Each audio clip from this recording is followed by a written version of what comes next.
Dear students, today we will learn about operators in quantum mechanics. So let us talk about operators today. Operators in quantum mechanics. So what's an operator? An operator is a mathematical tool or a rule which operates on a given function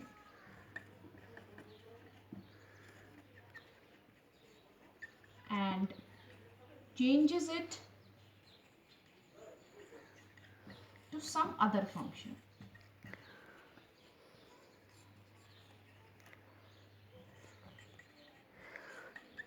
Example of operator can be d by dx is an operator, d square by dx square is an operator, iota d by dx is an operator, and so on. So when this operator say d by dx operates on a function say x square, it gives 2x. Or when this d square by dx square operates on a function x cube, in the first case it gives 3x square and then it gives 6x, right?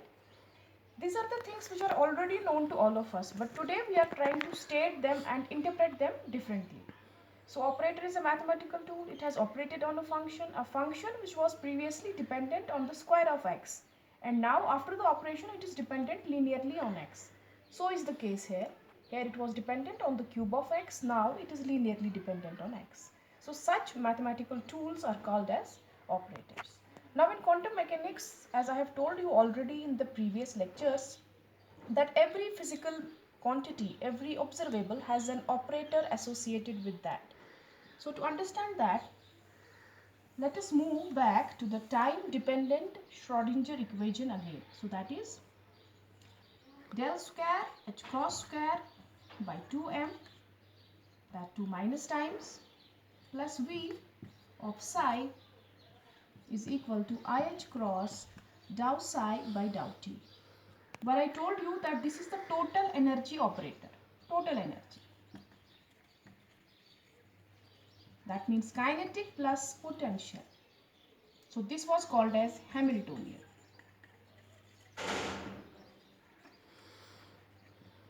So for all future now you have to remember that the total energy of a system is represented by Hamiltonian. Hamiltonian is nothing but the sum of kinetic and potential energies. From here we can evaluate the operators associated with different observables in quantum mechanics. The first one is h cross square by 2m del square. This is of course the kinetic energy operator. Okay. So kinetic energy is p square by 2m. So 2m and 2m will go. P is h delta, operator of P rather. And for this minus, when this will turn here, this will turn become as iota, right? So we can write these operators individually for all the three components of P. Operator for Px is h by I dou by dou x. For this del I am writing dou by dou x. Similarly for Py it is h by I dou by dou y, and so for z I can write h by I, rather h cross, I have to put it h cross everywhere, dou by dou z. Next is the operator for potential energy. For potential energy it is as such. V operator is V itself. So what does that mean basically? That means that when these operators, when for example this operator h cross square by 2m del square operates on a wave function psi, it gives its kinetic energy. Similarly, when the operator V operates on the wave function psi, it gives its potential energy. And on the right side we can find when this operator IH cross dou by dou t operates on the wave function psi, it gives the total energy.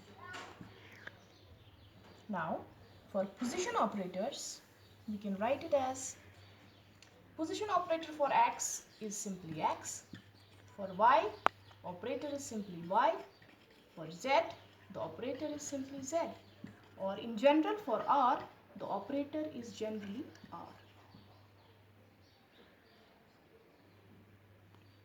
Now let us learn a little bit of eigenvalues and eigenfunctions.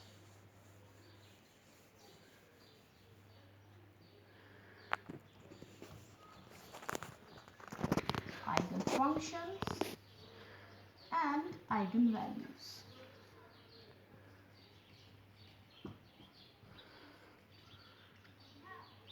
Suppose we have an operator A, it operates on a wave function psi and gives a psi, where A is a constant. This A is called as eigenvalue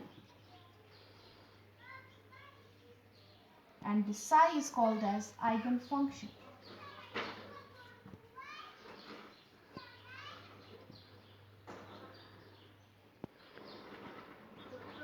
The story is that this psi will act as an eigenfunction of this operator only if after the operation this psi has not changed. It has come out with some constant but not with any change in it. For instance, d by dx operating on e to the power ax is equal to e to the power ax will remain. We have a constant a. So we can say that e to the power ax is an eigenfunction of the operator d by dx with eigenvalue a. Now, if I tell you that I have to operate the same operator on a function e to the power ax square, so what does it come out to be? It is 2ax e to the power ax. So does the function change or remain the same? Of course it changes. The new function is x e to the power ax with an eigenvalue 2a. So we should say that e to the power ax square is not an eigenfunction of d by dx because the nature of the function changed after the operation.